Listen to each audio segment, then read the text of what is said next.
Wife's been nagging me for a while. The doors in our utility room are looking pretty manky.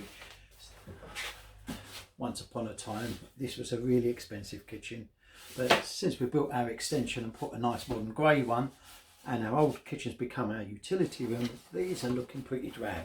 So what I'm going to show you is what I've been doing today to refurbish them and bring them up and make them look nice again. I'm going to start off by removing the handle.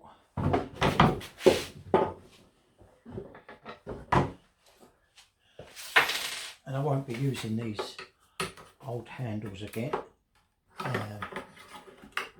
There, again, pretty old fashioned. They were amazing when I first fitted the kitchen. The whole kitchen was amazing back then. I'm using, to clean the doors, isopropyl. Basically got to break down the fat that's got caught in the crevices everywhere. Just pretty much using a bit of Scotch Brite, Scotch pad, what you call it, and giving it all a bit of a scrub,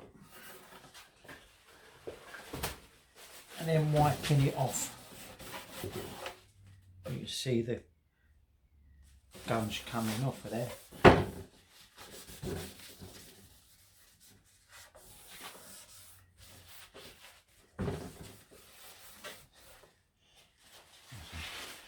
What I do is I go all around the door, clean it with Scotch Brite, wiping it with tissue, and then basically you can feel it with your hand if it's still greasy or not. If it's not greasy, your hand slides over it, but if it sort of drags a little bit, it's a bit greasy, so go over it because you want a good clean surface when you're going to spray the doors. Right, I've cleaned the door up now, it's nice and smooth and it's kind of ready to be painted. But before I do that, where I took off the old handle, I've got a few holes here which I'm going to use a bit of body filler to block them up with, because it goes off quicker than anything else, so it's just kind of ideal.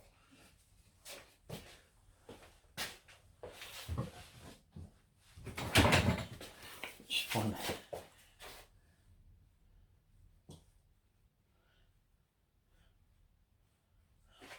Literally all I'm using is that amount. Add a little bit of hardness here.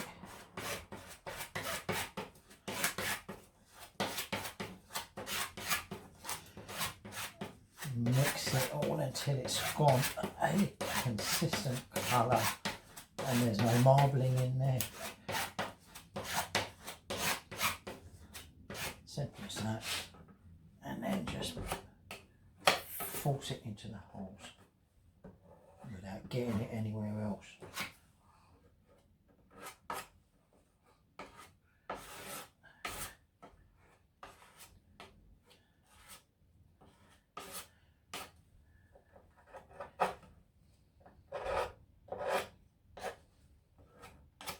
That's it.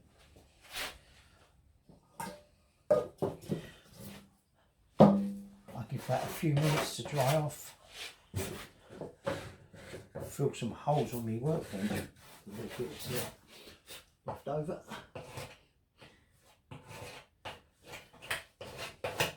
Give that a few minutes to dry off. I'll quickly go over that with the Scotch pad. It's pretty smooth anyway. And then I'm ready for spraying. Spraying, I'm going to use this because this is what I found at home. It's a matte water-based paint. It's probably the wrong kind of stuff, but I've used it before on furniture and it's fine. It just can get a bit dirty sometimes, that's all. And what I did with it was mixed it with water to thin it out to go through the gum, because I ain't got a great gum, and about 50-50, and put on 2 or 3 light coats and that'll give you a nice finish. But before I do that, I'm going to warm up because it's freezing in here. I think it's like 2 or 3 degrees outside and it ain't much better inside the workshop. So what I'll do is heat up the workpiece first and then get on to spraying.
That's it, that's the first light coat. As I say, a few light coats on there. It's better than one heavy one.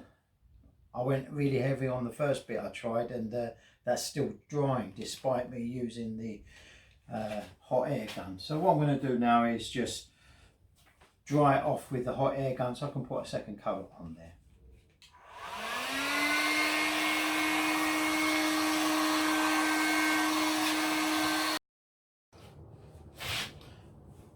Okay, it's now all dried and what it leaves me to do is fit new handle on there.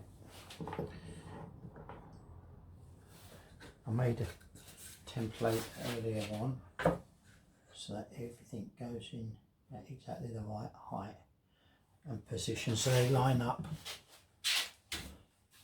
when the doors are gone on.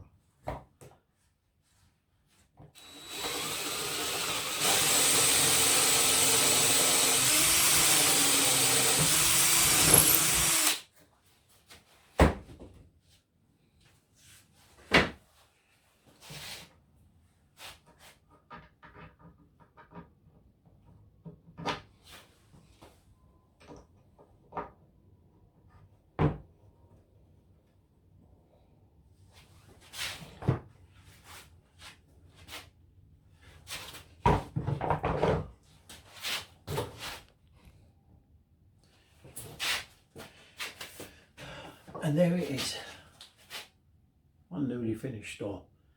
Whole thing took me about 20 minutes from start to finish, so not bad, but I've got about 10 more to go.